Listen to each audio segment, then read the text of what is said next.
Second equation of motion. आज हम लोग सेकेंड इक्वेशन ऑफ मोशन, गति का दूसरा समीकरण, गति का दूसरा समीकरण, इसको हम लोग प्रूफ करना सीखेंगे। लेकिन किस विधि से इसको प्रूव करेंगे? इसको हम ग्राफ वाली विधि से प्रूव करेंगे। मैथमेटिकल प्रोसेस आप लोग पहले पढ़ चुके हैं। तो गति का दूसरा समीकरण क्या होता है, आप बताइए। हाँ, सगुन ने सही बताया है। S = UT plus half AT²। ये गति का दूसरा समीकरण होता है। और किस विधि से हम लोग इसको प्रूव करने जा रहे हैं? ग्राफ विधि से। किस विधि से? ग्राफ विधि से। तो इसके लिए हमने ग्राफ बनाया होगा। किसके किसके बीच में हमने ग्राफ बनाया था? एंजल तुम बताओ, ग्राफ किसके बीच में बना था? हाँ, velocity time graph. Very good, velocity time graph बना लेंगे। एक्स एक्सिस को हम लोग टाइम एक्सिस मानेंगे और जो वाई एक्सिस है ये एक्स एक्सिस है, ये टाइम एक्सिस हो गई। और ये जो वाई एक्सिस है इसको हमने वेलोसिटी एक्सिस बना लिया है। ये वेलोसिटी एक्सिस है, ये ऑरिजिन है, ये जीरो। यहाँ से टाइम का मेजरमेंट स्टार्ट होगा। शुरू में जब टाइम जीरो होता है तो इनिशियल वेलोसिटी जो होती है वो u होती है। तो वो u हमने यहाँ पर मार्क कर रखा है, ये u हो गई। और ये फाइनल वेलोसिटी है, ये कौन सी वेलोसिटी है? v। तो जो u होती है वो शुरू में t = 0 पर ही हो जाती है, इसलिए इसको हमने क्रॉस कर लिया। यहाँ पर टाइम जो है वो टाइम 0 है। अब यहाँ से टाइम जाते जाते जब यहाँ पर हम पहुंचे, यहाँ पर, तो यहाँ पर हमने t मार्क किया हुआ है। मतलब यहाँ से लेकर के यहाँ तक जाने में जो टाइम लगा है वो टाइम कितना लगा है? t टाइम पर इसकी जो वेलोसिटी होती है वो हो जाती है v। t टाइम पर वेलोसिटी कितनी हो जाती है? v। तो एक मार्क हमने यहाँ लगाया। इन दोनों को हम मिलाएंगे तो हमें एक ये ग्राफ मिल जाएगा। मान लेते हैं ये O है, इस पॉइंट को हमने A कह दिया थोड़ी देर के लिए, इसको हमने B कह दिया, इसको C कह दिया। और चलिए ऐसे इसको खींच लेते हैं, इसको हमने D कह दिया।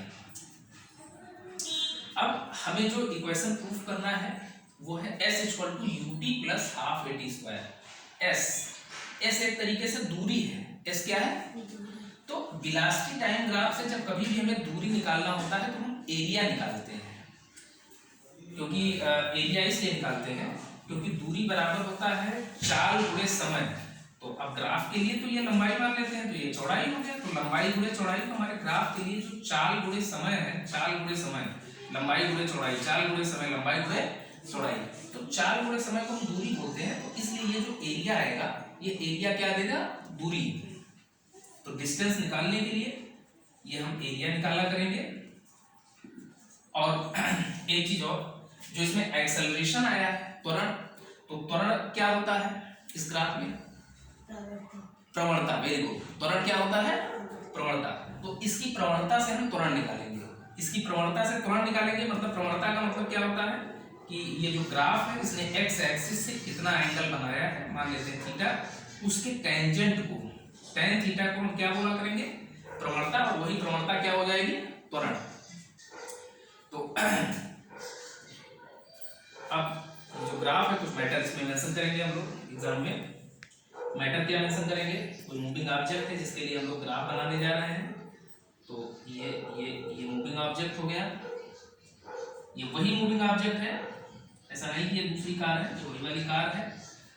शुरू में ये कार यहाँ पर है, बाद में t टाइम के बाद ये कार O से पॉइंट C पर पहुंच गई है। t = 0 पर इसकी जो इनिशियल वेलोसिटी है वो u है। t = 0 पर वेलोसिटी u है। t टाइम के बाद इसकी जो फाइनल वेलोसिटी है वो फाइनल वेलोसिटी कितनी है? v। क्योंकि यहाँ पर वेलोसिटी में वेरिएशन हुआ है इसलिए कहीं ना कहीं इसमें एक्सेलरेशन जरूर होगा। जो एक्सेलरेशन है वो एक्सेलरेशन कितना है? a। और यहाँ से यहाँ तक क्योंकि वेलोसिटी में वेरिएशन हुआ है, कोई चीज इस तरीके से ऐसे जा रहा है तो कुछ ना कुछ डिस्टेंस जरूर ट्रेवल करेगा। तो जो डिस्टेंस ट्रेवल किया हुआ है वो डिस्टेंस इसने कितना ट्रेवल कर रखा है, s डिस्टेंस ट्रेवल कर रखा है। देखो डिस्टेंस को s से लिखते हैं क्योंकि s एक स्पेसियम से लिया गया है। s कहाँ से लिया गया है, ये ग्रीक वर्ड है स्पेसियम, और स्पेसियम के s से इसको डिनोट करते हैं हम लोग। चलिए अब देखिए इस ग्राफ पर आते हैं, क्योंकि सेकेंड इक्वेशन ऑफ मोशन में हमें डिस्टेंस निकालना होता है, और डिस्टेंस का मतलब हमने क्या बताया था, डिस्टेंस जब कभी भी हमें निकालना होगा वेलोसिटी टाइम ग्राफ से तो हम क्या निकालेंगे, एरिया निकालेंगे। डिस्टेंस निकालने के लिए क्या निकालते हैं, एरिया। तो वेलोसिटी टाइम ग्राफ से फ्रॉम वेलोसिटी टाइम ग्राफ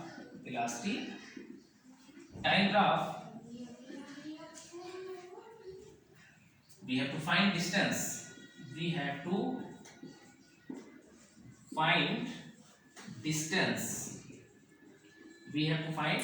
थोड़ा सा आगे आ जाओ, ये आ नहीं रहा होगा उसमें। करने के लिए हम क्या करेंगे, डिस्टेंस फाइंड करने के लिए क्या निकालेंगे, एरिया निकालेंगे। तो for this we shall calculate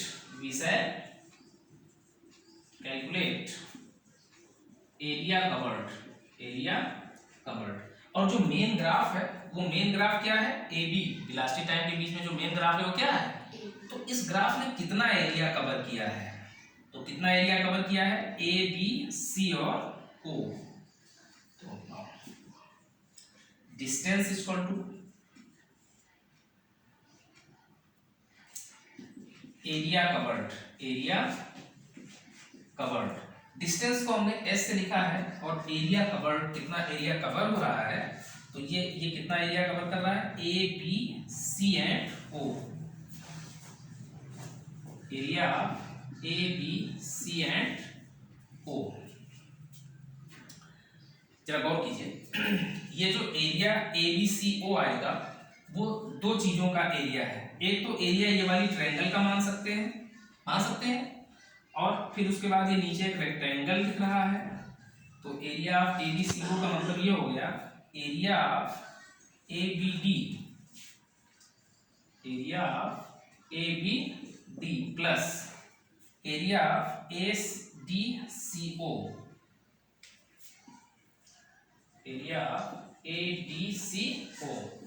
तो एरिया ऑफ ABD का एरिया कितना होगा, ABD कैसी ट्रायंगल है, राइट एंगल ट्रायंगल। तो राइट एंगल ट्रायंगल का एरिया क्या होता है, परपेंडिकुलर क्या होता है, राइट एंगल। तुम बताओ, तो फिर आप जान ही रहे हैं कि क्या करना पड़ेगा। ये क्या है, रेक्टेंगल है, वेरी गुड। इसका एरिया कितना है, L into B। अच्छा, अब इसको हम क्या करते हैं कि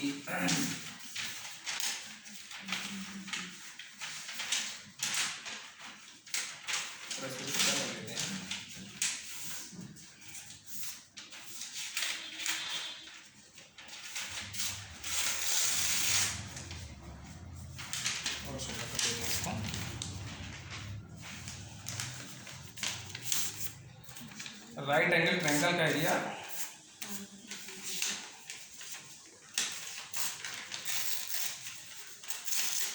ये देखो,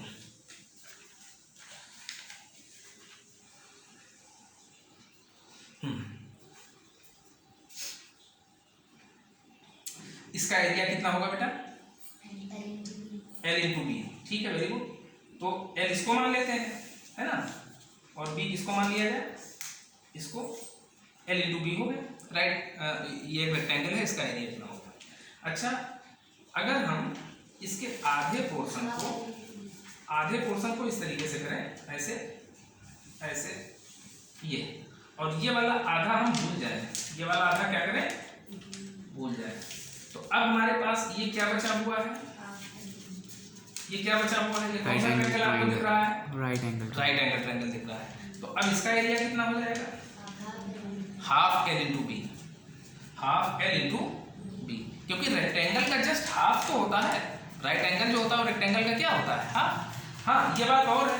कि भाई राइट एंगल है तो राइट एंगल में इसको परपेंडिकुलर मान लेते हैं और उसको बेस मान लेते हैं जब ये वाला एंगल कंसीडर किया गया हो। तो इस तरीके से जो राइट एंगल ट्रायंगल का एरिया होता है वो कितना होता है, हाफ एल इंटू बी। क्यों होता है हाफ एल इंटू बी?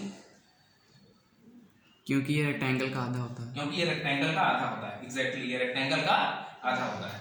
तो ये वाला जो रेक्टेंगल बना हुआ है इसका ये आधा तो है, तो अब इसका एरिया कितना होगा, एल इंटू बी। तो इसी में से आधा कर दो, हाफ एल इंटू बी।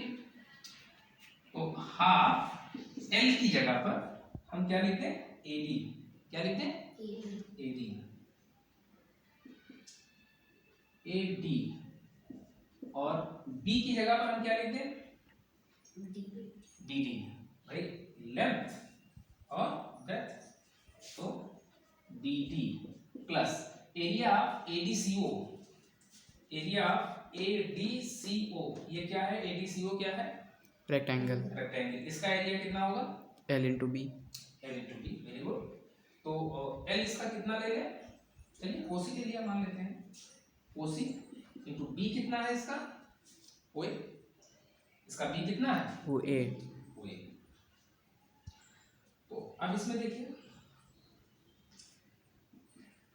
थोड़ी देर के लिए हाफ, अच्छा देखो भाई जो BD है, BD क्या है, ये BD हो गया। क्या हो गया ये, BD। और AD क्या है, AD हो गया ये, AD ये क्या है, तो AD की जगह पर तो हम क्या लिख सकते हैं, T लिख सकते हैं कि नहीं लिख सकते हैं। और BD की जगह पर क्या लिख सकते हैं, BD की जगह पर तो भी BD ही लिखेंगे हम, प्लस OC। देखते हैं क्या क्या लिख सकते हैं। OC की जगह पर क्या लिख सकते हैं, T मल्टीप्लाइड बाई। OA की जगह पर क्या लिख सकते हैं, U। हाँ, OA की जगह पर U लिख सकते हैं। तो कुछ कुछ तो बन रहा है, इस बार में आ रहा है कुछ कुछ। देखते हैं इसमें UT पहले है तो ये वाला टर्म पहले लिख लिया जाए, U इंटू T, ये वाला टर्म पहले लिख रहे हैं जानबूझकर, प्लस इसको उधर शिफ्ट कर रहे हैं, half into T into BD। अब इसमें हमें किसी तरीके से एक्सेलरेशन इंट्रोड्यूस करना है। तो एक्सेलरेशन इंट्रोड्यूस करने के लिए हमें काम ये करते हैं, ignore out UT plus half into T। अब BD है, BD का मतलब ये वाली लाइन है, तो BD अपान थोड़ी देर के लिए हम DA करते हैं। BD अपान क्या करते हैं, DA। देखो BD अपान DA, तो हमें DA से क्या करना पड़ेगा, मल्टीप्लाई भी करना पड़ेगा। देखो BD अपान DA करेंगे तो DA से क्या करेंगे, मल्टीप्लाई। DA करके फिर क्या हो जाएगा, BD। ये हम जानबूझकर DA से मल्टीप्लाई भी किए हैं और DA से क्या किए हैं, डिवाइड भी। मल्टीप्लाई और डिवाइड करने पर कोई फर्क नहीं पड़ता है, ये तो जान ही रहे हो। अब ये जो BD अपान DA आ गया, BD क्या है, BD क्या है, परपेंडिकुलर, और DA क्या है, बेस। परपेंडिकुलर अपान बेस से हमें क्या मिल जाता है, परपेंडिकुलर अपान बेस से ग्रेडियंट मिल जाती है। क्या मिल जाती है, प्रवणता। क्या मिल जाती है, प्रवणता। तो UT plus half into T, और ये जो ग्रेडियंट होता है, इस ग्रेडियंट को हम क्या बोलते हैं, वेलोसिटी ग्राफ में जो ग्रेडियंट मिलता है इसको क्या बोलते हैं, सगुन तुम बताओ, एक्सेलरेशन। Very good. इसको हम बोलते हैं एक्सेलरेशन। इसकी जगह पर हमने लिख दिया एक्सेलरेशन मल्टीप्लाइड बाई जो DA है, DA ये वाली हाइट, ये कितना है, ये T है, तो ये कितना होगा, T। तो DA की जगह पर हमने क्या लिख दिया, T। तो इस तरीके से UT प्लस हाफ T और एक्सेलरेशन की जगह पर A इंटू अगेन T, तो UT plus half AT square.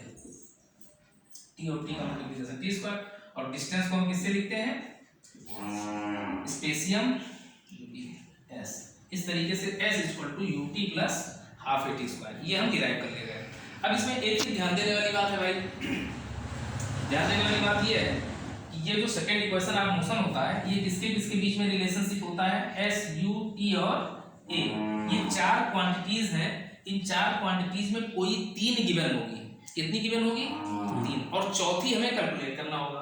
जैसे एस यू और टी अगर गिवन है तो क्या कैलकुलेट करना होगा, ए, अगर ए टी यू गिवन है तो क्या कैलकुलेट करना होगा, एस। खास बात इसमें ये है कि ये ग्राफ था, ये ग्राफ अगर ऐसे ऐसे सीधा हो रहा है तो सीधा हो रहा है तो एक्सेलरेशन की वैल्यू क्या हो रही है, ज्यादा हो रही है। वेरी गुड, एक्सेलरेशन की वैल्यू क्या हो रही है, ज्यादा। और ऐसे ऐसे अगर हो रहा है तो एक्सेलरेशन की वैल्यू क्या हो रही है, कम हो रही है। यानी ऐसे होने पर एक्सेलरेशन बढ़ता है और ऐसे होने पर एक्सेलरेशन कम होता है। तो अगर हम एक्सेलरेशन को इस तरीके से बनाएं तो ज्यादा होता है कम होता है, मतलब इधर एक्सेलरेशन बढ़ रहा है इधर एक्सेलरेशन घट रहा है, तो कहीं ना कहीं पर एक्सेलरेशन क्या आएगा, जीरो आएगा। तो ये देखो जरा गौर करना, ये वेलोसिटी टाइम ग्राफ ऐसे ऐसे अगर बिल्कुल स्ट्रेट हो गया तो स्ट्रेट तो यहाँ पर एक्सेलरेशन कितना हो जाएगा, जीरो। अगर ऐसे ऐसे उठता जा रहा है, इस डायरेक्शन में उठता जा रहा है तो एक्सेलरेशन बढ़ता जा रहा है। अगर यही वाला ग्राफ ऐसे ऐसे घटता जा रहा है तो एक्सेलरेशन की वैल्यू क्या हो रही है, घटती है, जीरो से भी कम हो रही है। यानी एक्सेलरेशन किस में हो रहा है, माइनस में हो रहा है, निगेटिव में हो रहा है। तो इस ग्राफ से एक खास बात ये हम सीख सकते हैं कि अगर इधर बढ़ रहा है तो ये पॉजिटिव एक्सेलरेशन है, बढ़ रहा है। अगर बिल्कुल ऐसे ग्राफ आ गया है तो एक्सेलरेशन इसका मतलब जीरो है, और अगर ऐसे ऐसे जा रहा है तो इसका मतलब एक्सेलरेशन घट रहा है। एक्सेलरेशन किसमें है, निगेटिव में है। तो निगेटिव वाले एक्सेलरेशन को हम लोग डी एक्सेलरेशन कहते हैं। क्या बोलते हैं, डी एक्सेलरेशन। तो डी एक्सेलरेशन अगर होगा तो ये नो डाउट ये एक्सेलरेशन है, ये पॉजिटिव एक्सेलरेशन है।